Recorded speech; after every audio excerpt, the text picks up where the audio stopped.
I am happy to join with you today in what will go down in history as the greatest demonstration for freedom in the history of our nation.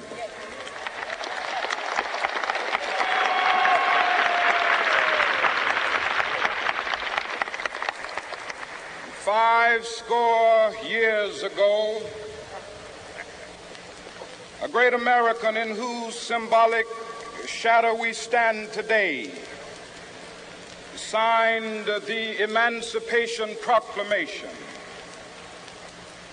This momentous decree came as a great beacon light of hope to millions of Negro slaves who had been seared in the flames of withering injustice.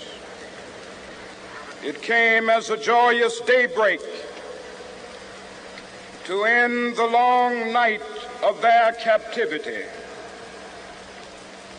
But 100 years later, the Negro still is not free. 100 years later,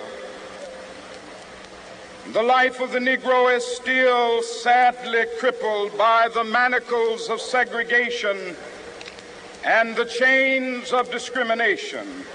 100 years later, the Negro lives on a lonely island of poverty in the midst of a vast ocean of material prosperity. 100 years later, the Negro is still languished in the corners of American society and finds himself in exile in his own land. And so we've come here today to dramatize a shameful condition.